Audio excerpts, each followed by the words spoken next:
अब सुनते हैं बहुला चतुर्थी की कथा। पौराणिक कथा के अनुसार जब भगवान श्री हरि कृष्ण रूप में धरती पर अवतरित हुए थे, तब उनकी बाल लीलाएं सभी देवी देवताओं को भाती थी। गोपियों के साथ चाहे उनकी रास लीला हो या माखन चोरी करके खाना, इन सभी बातों से वे सभी का मन मोह लिया करते थे। कृष्ण की लीलाओं को देखने के लिए कामधेनु जाति की गाय ने बहुला के रूप में नंद बाबा की गौशाला में प्रवेश किया। कृष्ण जी को ये गाय बहुत पसंद आई। वे हमेशा उसी के साथ समय बिताना पसंद करते थे। बहुला का एक बछड़ा भी था। जब बहुला घास चरने जाया करती, तब उसका बछड़ा उसे बहुत याद किया करता था। एक बार जब बहुला चरने के लिए जंगल गई हुई थी, तो चरते चरते वो जंगल में बहुत दूर निकल गई और एक शेर के पास जा पहुंची। शेर उसे देखकर बहुत खुश हो गया और उसे अपना शिकार बनाने की सोचने लगा। बहुला डर गई और उसे अपने बछड़े का ही ख्याल आ रहा था।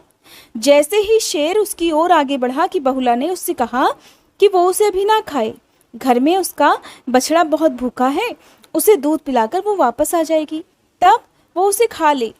शेर ने बहुला की ये बात सुनी तो सुनकर हंसने लगा, कहने लगा, मैं कैसे तुम्हारी इस बात पर विश्वास कर लूं? तब बहुला ने उसे बहुत बातें करने के बाद विश्वास दिलाया, कसम खाई कि वो अपने बछड़े को दूध पिलाकर जरूर वापस आएगी। तब कहीं जाकर शेर ने उसकी बातों पर विश्वास किया। बहुला वापस गौशाला में जाकर अपने बछड़े को दूध पिलाने लगी। उसे बहुत प्यार कर उसे वहीं छोड़कर वापस जंगल में शेर के पास आ गई। शेर सोच तो रहा था कि शायद ही वो गाय अब वापस आएगी, क्योंकि कोई खुद मरने के लिए कभी नहीं आता। लेकिन जब शेर ने देखा कि अपने वचन के अनुसार वो गाय तो उसके पास ही आ रही है, ये देखकर शेर हैरान हो गया। दरअसल वो शेर के रूप में भगवान कृष्ण ही थे, जो कि उस समय बहुला की परीक्षा लेने के लिए आए थे। तब भगवान कृष्ण ने अपने वास्तविक रूप में आकर दर्शन दिए और बहुला से कहने लगे कि मैं तुमसे बहुत प्रसन्न हूँ, तुम्हारी परीक्षा में तुम सफल रही। समस्त मानव जाति हर साल भाद्रपद मास के कृष्ण पक्ष की चतुर्थी तिथि के दिन तुम्हारी पूजा अर्चना करेगी और तुम्हें गौमाता कहकर पुकारेगी।